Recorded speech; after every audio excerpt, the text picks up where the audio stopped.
The population of Addis Ababa has been going up in recent months. More and more Ethiopians are migrating to the capital in search of work and food. But with rising unemployment and ever greater numbers of people forced out of their rural homes by war and famine, there's not much relief to be found in Addis. At the United Nations headquarters there, the World Food Programme has launched an urgent appeal for international aid. We could be looking at the same type of situation that we saw in 1984, where large numbers of people do die. I think we're looking at a crisis, while it won't be the same type of crisis that we saw in 1984, but we could be looking at massive starvation and massive numbers of people dying. The horrors of the Great Famine of 1984 were rendered memorable to Western donors by the pictures of starving children.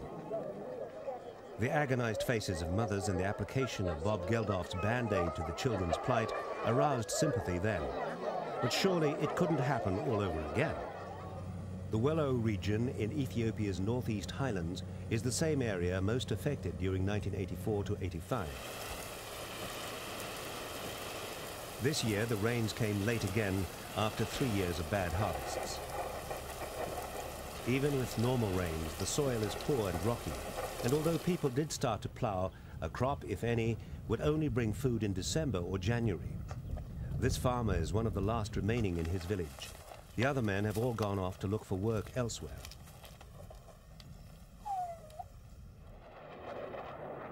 And Ethiopia had other problems too. Between May 1998 and March 1999, the Ethiopian government spent $300 million on weapons for its troops fighting the border war with Eritrea.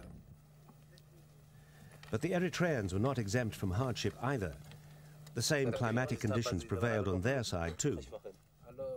The dispute over territory and autonomy, like many in Africa, was grounded in the artificially imposed borders drawn up by the colonial powers.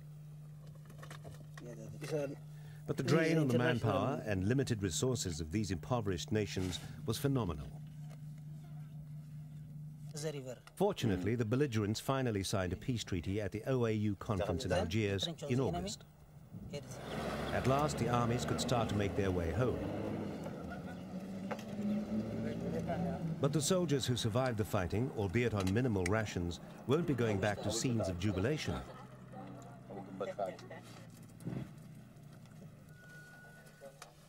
While the armies couldn't fight on empty stomachs, the women and children in the villages were beginning to suffer from chronic malnutrition.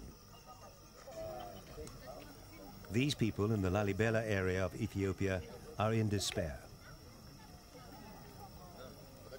Their grain stores are empty. Now, with a family of 5 to feed, this woman is crushing the last grain she has left.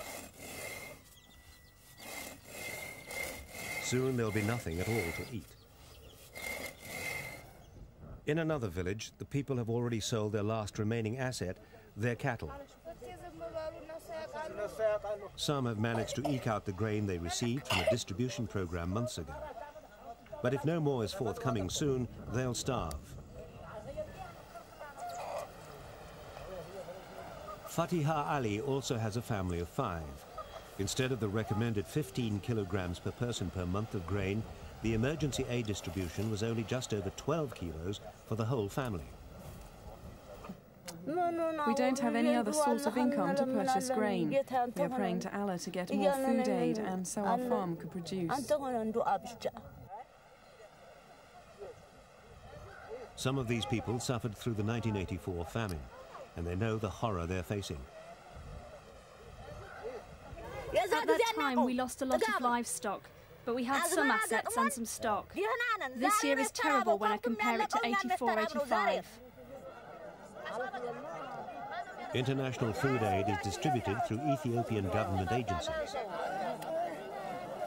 They try to get as close to the remote villages as possible, but still many people have to walk for days to reach the nearest distribution point. And because they're not getting enough aid, they're becoming increasingly weak. It's a very desperate situation because these families that are gathered here today at the food aid distribution point, they're getting 12.5 kilograms of food for a family of 5. Normally, one person should be getting that amount of food, and what it means in real terms is that each person has about 1 cup of food for a week. So it means for 3 weeks they might not have anything to eat. And what we've seen today are families who have got no other food source at all. They can't even sell things to buy food because they're down to their last assets. So that's what we're looking at. We're looking at a very desperate situation that can only get worse. In Lalibela, the population of 10,000 people increased dramatically as thousands poured in looking for assistance. The displaced people gathered outside the town, and water and sanitation became a problem as well as food. It's a famine which turns subsistence farmers into beggars. It often cuts people off from their homes and families and leaves them without hope. It's to avoid this situation that the government is trying to take the food distribution further into the rural areas. As it is, people often walk for up to 4 days to reach the market in Lalibela. And in the marketplace, the signs of the impending crisis are clearly visible. Farmers with nothing left to trade are starting to sell off their remaining livestock.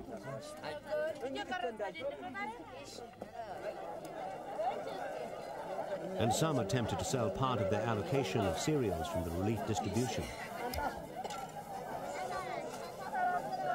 But then, as always, some people are luckier than others.